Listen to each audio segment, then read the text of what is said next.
नमस्कार, आप देख रहे हैं सी न्यूज भारत। मैं हूं आपके साथ स्नेहा सिंह। वक्त हो गया है न्यूज आवर का। राजधानी के फैजुल्लागंज इलाका आज भी मूलभूत सुविधाओं के लिए तरस रहा है।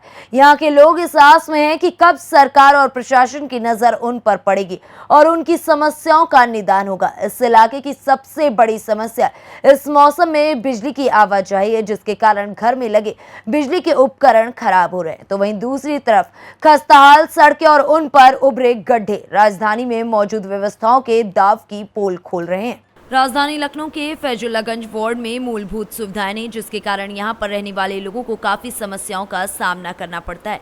सी न्यूज भारत के संवाददाता से बातचीत करते हुए स्थानीय लोगों ने बताया कि इस इलाके में कई जगह सड़क नहीं है, जिसके कारण काफी दिक्कतें होती हैं। इसके अलावा लाइट की आवाजाही लगी रहती है।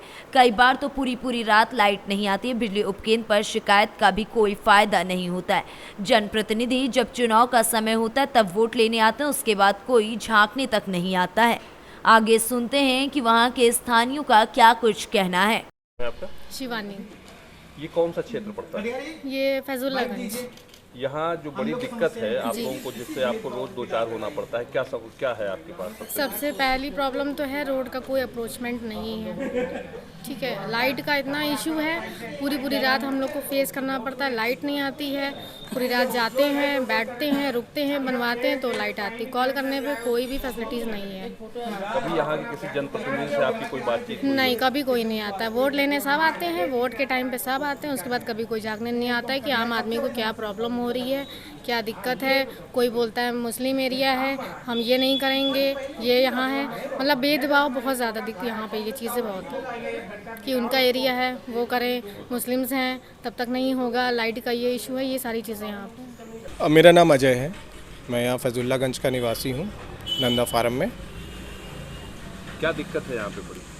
यहाँ की सबसे बड़ी समस्या है कि पावर जो है वो कट भी होता है, और सबसे ज़्यादा प्रॉब्लम है कि जो फ्लक्चुएशन है पावर का वो बहुत ज़्यादा है, जिसकी वजह से जो हमारे इलेक्ट्रॉनिक इंस्ट्रूमेंट है उसका जो होता है लॉस बहुत ज़्यादा होता है। टेक्निकल प्रॉब्लम्स आ जाती हैं, तो फाइनेंशियल लॉस बहुत ज़्यादा है इस वजह से। और जो छोटे छोटे बच्चे हैं फिर पावर कट की वजह से रात को ठीक से सो नहीं पाते, और हम लोग भी ऑफिस से काफ़ी ज़्यादा थके हुए रहते हैं। तो ये गर्मी में तो विदाउट पावर तो सर्वाइव करना बहुत मुश्किल है। तो इस पर कुछ सरकार को या जो भी है पावर हाउस के एडमिनिस्ट्रेशन को कुछ सोचना चाहिए कि अगर वो कनेक्शन इशू करते हैं तो कनेक्शन के हिसाब से उन्हें ट्रांसफार्मर के नंबर्स भी इंक्रीज़ करने चाहिए। सिर्फ कनेक्शन इशू करने से उनका सिर्फ रेवेन्यू बढ़ेगा, बट जो पब्लिक की प्रॉब्लम है वो शॉर्ट आउट नहीं होने वाली है। पप्पू कटिया। यहाँ की बड़ी दिक्कत क्या लगती है आपकी नज़र में? लाइट की, सड़क की।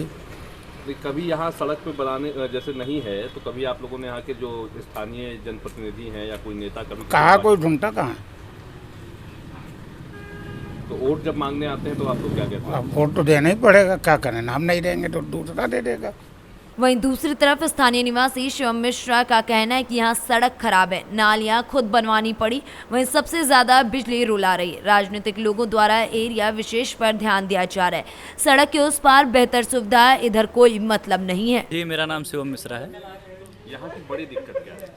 जी, मैं यहाँ पिछले 1 साल से रह रहा हूँ, और जहाँ तक मैं जान पाया हूँ मूलभूत सुविधाओं की अत्यधिक कमी है।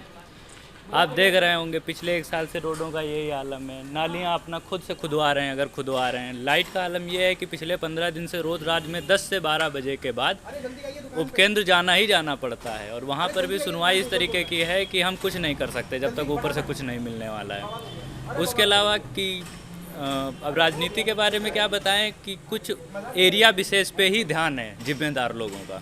हाँ, आप सड़क से उधर जाइए, आपको सीमेंटेड ईंटे का रोड मिलेगा, जहाँ नहीं पक्का रोड मिलेगा, लेकिन इधर कोई मतलब नहीं है। उज्जवल प्रकाश की माने तो हाउस टैक्स देने के बाद भी मूलभूत सुविधाओं की पूर्ति नहीं हो पा रही है। नगर निगम का कोई शख्स झांकने तक नहीं आता है।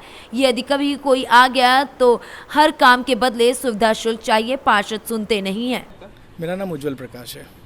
ये कौन सा मोहल्ला एरिया लगता है? ये नंदा फार्म फैजुल्लागंज। यहाँ की जो बड़ी समस्या क्या आपकी नज़र में? देखिए भाई साहब, सबसे बड़ी समस्या है बेसिक एमिनिटीज़ की कमी है यहाँ पे। और क्या दिक्कत आती है? देखिए हम लोग हाउस टैक्स और सब कुछ दे रहे हैं, नगर निगम का कोई बंदा यहाँ झांकता नहीं है। अगर बुलाओ तो आएंगे तो पैसा चाहिए उनको। दूसरी चीज़, लोगों के यहाँ प्लॉट बनते जा रहे हैं, नालियों पे कोई सफाई का कोई ध्यान ही नहीं है। अभी आप देखिए, उधर कैमरा घुमाइए, आप देख लीजिए प्लॉट्स की क्या हालत है। सड़कें वगैरह नहीं है? सड़कें बिल्कुल नहीं है। लोग 5-6 साल हो चुके हैं, यहाँ के पार्षद सुनते नहीं हैं। क्या कहते हैं? कभी बातचीत हुई है? पार्षद का यहाँ विजिट ही नहीं है, आज तक हमने शक्ल ही नहीं देखी पार्षद की। क्या नाम है, कुछ नाम जानते हैं? जगलाल यादव है और नीरज बोरा के उसमें लगता है ये, नीरज बोरा जी का तक का यहाँ पे इंटरफेरेंस नहीं है, आए कभी चुनाव से पहले आप पास? आज तक नहीं दिखे हैं। वहीं स्थानीय निवासी विजय भास्कर का कहना है कि इस इलाके में मूलभूत सुविधाओं के नाम पर कोई सुधार नहीं हो रहा है।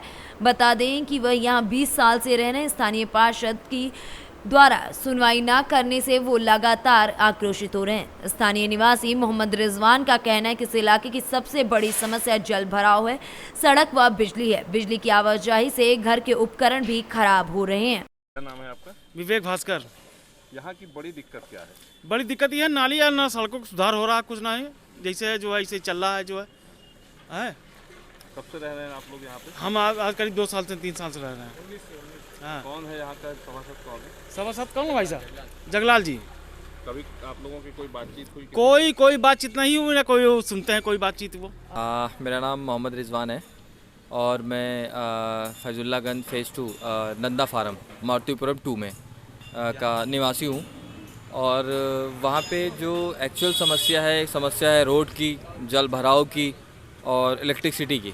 आजकल जो सबसे बड़ी प्रॉब्लम है वो इलेक्ट्रिसिटी की ये है कि पावर फ्लक्चुएशन बहुत है, जिसकी वजह से जितने भी हमारे घर के जो घरेलू हमारे उपकरण हैं, जैसे कि फ्रिज हो गया, एसी हो गया, तो उसमें बड़ी प्रॉब्लम्स आ रही हैं, वो ख़राब बहुत तेज़ी से हो रहे हैं। और उससे जो दूसरी बड़ी समस्या है जो आने वाले कल के लिए, मतलब जब बरसात आएगी तो पानी की जो समस्या होने वाली है वो बहुत बड़ी समस्या है और उसके ऊपर कोई ध्यान नहीं दे रहा है। फ़िलहाल अभी मैं देख रहा हूँ कि वहाँ नालियों की सफाई चल रही है और सारी चीज़ें चल रही हैं, बट क्या है कि और अच्छा हो जाए, अच्छा काम हो जाए, मतलब नालियों को लेके, सीवर्स को लेके। और बाकी सारे फेस में तो हो गया, जो मेरा वाला एरिया है उसमें रोड्स की प्रॉब्लम्स है और बहुत ज़्यादा प्रॉब्लम्स है रोड की। तो ये सोल्यूशन हो जाए तो बाकी तो सारे काम अच्छे चल रहे हैं और बेहतर चल रहे हैं और आशा है कि आने वाला कल और बेहतर होगा अगर चीज़ें बेहतर हो गई तो। लखनऊ से सी न्यूज़ संवाददाता कवि तिवारी की रिपोर्ट। जिस तरीके से आपने देखा कि लगातार राजधानी लखनऊ के फैजुल्लागंज से ऐसी खबरें सामने आ रही है, वो वाकई चौंकाने वाली बात है, क्योंकि सीएम योगी आदित्यनाथ हमेशा दावा करते हैं कि सभी जगहों पर सुविधाएं मिल रही हैं। तो फिर राजधानी लखनऊ में ही ऐसी तस्वीर कैसे देखने को मिल गई? फिलहाल इस खबर में बस इतना ही। देश दुनिया की ऐसी तमाम खबरों को देखने के लिए बने रहें सी न्यूज़ भारत के साथ।